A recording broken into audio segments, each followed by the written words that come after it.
You feel invisible in conversations. What if science could flip that? In just minutes, discover how one ordinary guy used brain hacks, psychology, and simple questions to connect with anyone. This isn't magic, it's science. And it works. A story about unlocking the science of talking to anyone, Chapter 1. The silent struggle. Ethan sat at the corner of the cafe, watching people talk, laugh, and connect. He stirred his coffee absent-mindedly, wishing, just once, he could walk into a room and start a conversation without overthinking everything. He had plenty to say, he just didn't know how to start. Then one day he found a book in a second-hand store titled How to Talk to Anyone, a scientific guide. Curious, he bought it. That night, his journey began. Chapter 2, The Science of First Impressions. The book began with a simple truth: we judge in 1/10th of a second. Ethan learned about the two qualities people look for instantly: warmth and competence.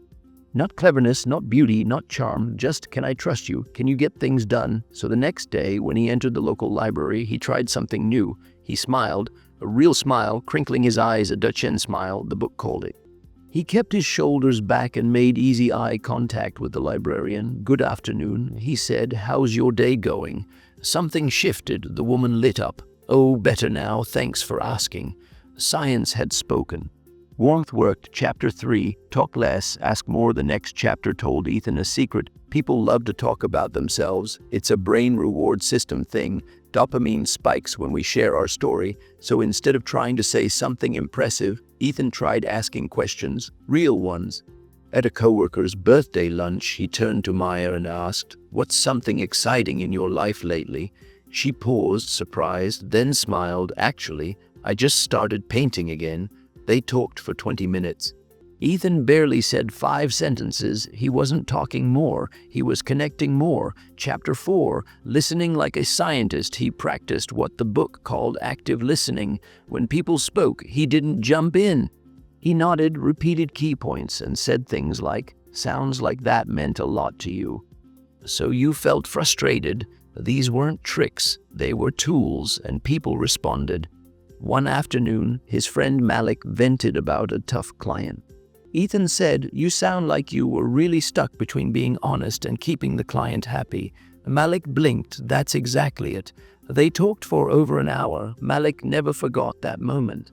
Chapter 5, Mirror Magic. In the next chapter, Ethan read about mirror neurons and behavioral mimicry. If you subtly mirror someone's body language, tone, or pace, they feel more at ease, scientifically proven. At a networking event, Ethan stood beside a designer named Priya. She was calm, soft-spoken, so he slowed down his speech, relaxed his posture, and matched her energy. By the end of their conversation, she said, "You're really easy to talk to." He smiled. Just trying to be present. Chapter 6, What to Say When It Gets Hard. The book warned him, not all conversations are easy. Some are awkward, some are tense. Here, science had tools too. One technique: labeling. Instead of reacting, you observe and reflect. When a friend snapped at him during a group project, Ethan said calmly, "Seems like you're under a lot of pressure right now." There was a pause. Then, "Yeah, I'm sorry. I didn't mean to take it out on you." It worked. Every time he labeled instead of defending, walls came down. Chapter 7, Persuasion Isn't Manipulation. As Ethan grew confident, he learned the art of influence. Not to win or control, but to connect deeper. He used Robert Cialdini, his 6 principles. He gave first reciprocity. He shared relatable stories liking. He offered proof. Others have tried this.